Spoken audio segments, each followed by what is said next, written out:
Are they in? Are they out? We're breaking down bubble teams on this edition of Incompetent Sports Talk.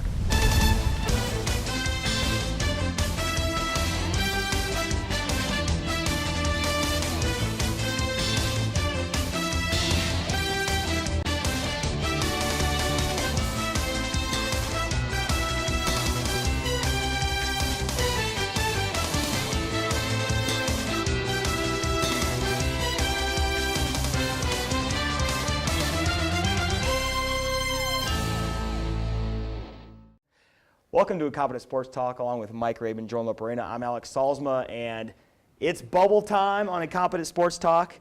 It's February, it's college basketball,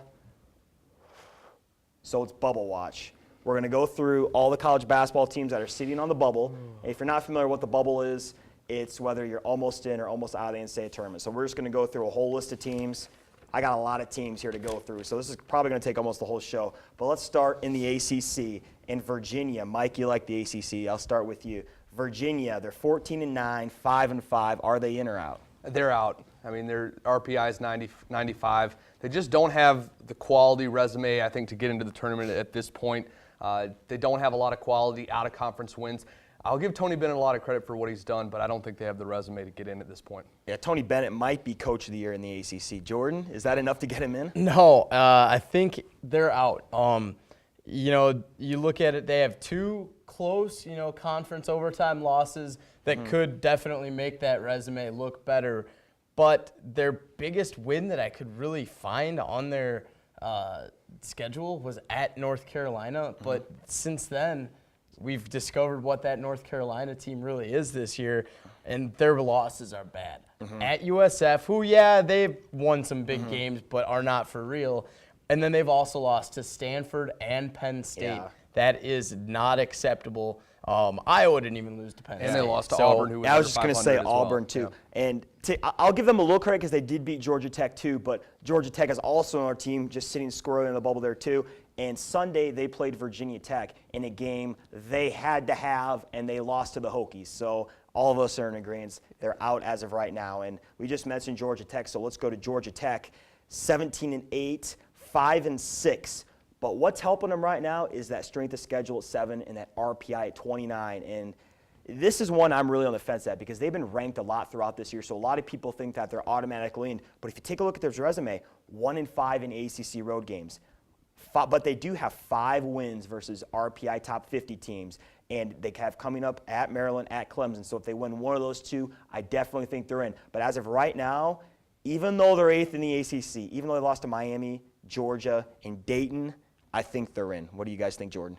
I don't know. And this was one where Virginia was 5-4 in the ACC. Georgia Tech was 5-6. I believe they were ranked 20th in the country. They were probably 5-5 when that was in place. But their big wins, at North Carolina, they've beaten Clemson, beaten Wake Forest. They've lost to Florida State twice. And then, as you mentioned, Georgia and Miami. Not the best resume, but you mentioned that RPI at 29. That's that could be the make or break there. I wouldn't put them in, but I think there's a possibility they would make it in. And here's a stat for you to remember as we're talking about these RPI numbers. Only one time in the history of the NCAA tournament since the field expanded back in 1984 has a team ranked 30 or under in RPI been left out of the tournament. And that was Missouri State from the Missouri Valley one year. So, Mike, what do you got? I think Georgia Tech gets in. They've still got to, win some more games, I think, to really get in there and have people confident about that pick. They did beat Siena. They did beat Duke. So they have, and that Siena win is important if you're looking at Siena, a mid-major team getting into the tournament. That win's important. That's a quality win, in my opinion. But then 2 questionable losses to Florida State, another team that we could arguably say is on the bubble. I think Georgia Tech gets in, but they still need to prove get some wins and prove some stuff to us. Definitely, and there's a lot of teams in the ACC we could be talking about, but we got to move on to another conference, and that conference is the Big 12. And a team that's sitting really interesting right now is Oklahoma State. Oklahoma State 17-7, 5-5. Mike, are they in? They beat Kansas State. You look at their resume, it's not something that's extremely impressive, but right now, based on the strength of that conference, I think they're in. It's another team that's got to win some of these games down the stretch and possibly do well in the Big 12 tournament to solidify that position, but I think they're in. Jordan? I think they're in as well. Like you said, Mike, their resume isn't extremely impressive, but I think it's enough to get them there. This last stretch will make or break their season. But as of right now, I think they would get in. Yeah, definitely. And Mike, you mentioned that K-State one, but they've also beaten Texas A&M, and they have 3 wins versus RPI top 50 teams. And if you're looking in the whole scheme of things with these bubble teams, if you got 3, you got 4 wins versus the RPI top 50, that's definitely enough, I think, to get you in most circumstances. So I'm going to say Oklahoma State in, especially after coming off a dominating win on Saturday. Another interesting point I want to make about this team, there's going to be a lot of comparison, like there always is, about mid-major teams and their resumes versus major conference teams. And Oklahoma State does have losses to Tulsa and Rhode Island. So it's going to be interesting to see, especially Rhode Island with that A-10, to see how that plays out and what the committee, whether they favor these mid-major teams or these major conference teams. And I'm all about the A-10 this year, so we'll be getting on to teams like Rhode Island later. Texas Tech, they were ranked not too long ago. Right now, Jordan, 16-8. 4-6, and I think Oklahoma State's in. I don't know if I mentioned that or not, but Jordan, Texas Tech, in or out? Out.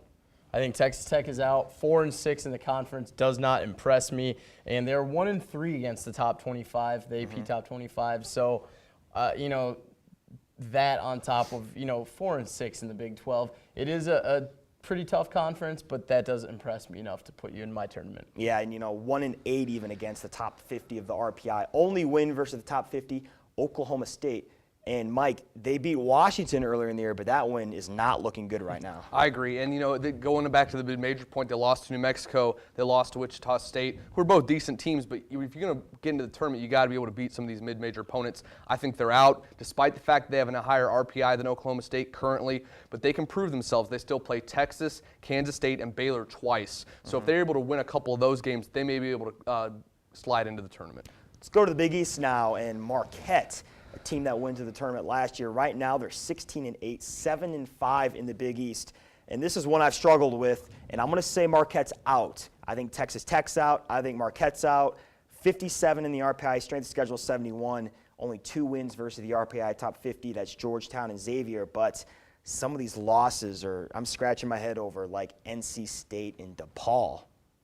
Marquette does have some embarrassing losses. DePaul never won you one on your resume. Yeah. But I don't know, 7-5 in the Big East, even though they have some head-scratching losses, to have a winning record in the Big East like that at 7-5, that impresses me a little bit. I'm going to put them in reluctantly. I'll begrudgingly put Marquette in the tournament, but they're definitely, in the grand scheme of things, on the fence right now. And Mike, big one this Sunday when they play Cincinnati. Absolutely. They have a win against Xavier, but like you said, the NC State loss and the DePaul loss, not what you want to have on your resume come tournament time. I think they're out. They've won 5 games in a row. They're playing good basketball right now, so if they can continue this against Cincinnati and down the road and have a decent Big East tournament run, we could see them in. Yeah, let's stay in the Big East. Louisville, and I think we would all agree that they were out, but Sunday they had a big win at the Carrier Dome versus Syracuse, so that might have changed a few minds. So Louisville, in or out, Mike? I have them in right now. RPI 31. Great win against Syracuse. Some bad losses, though. St. John's, Seton Hall, Western Carolina. Yeah. I mean, they've got some very questionable losses, but I think, as we've seen, if they can beat a team like Syracuse and continue to play 500 basketball in the Big East here on out, I think they're going to have a good shot to get in. And Jordan, they got him in or got him out? I have them in. Again, 7-5 in the Big East impresses me. I don't care if they're sitting at 1-4 versus the top 25. That was my make or break with Texas Tech, is that they had a losing conference record. I think with Louisville 7-5 in the Big East, that impresses me.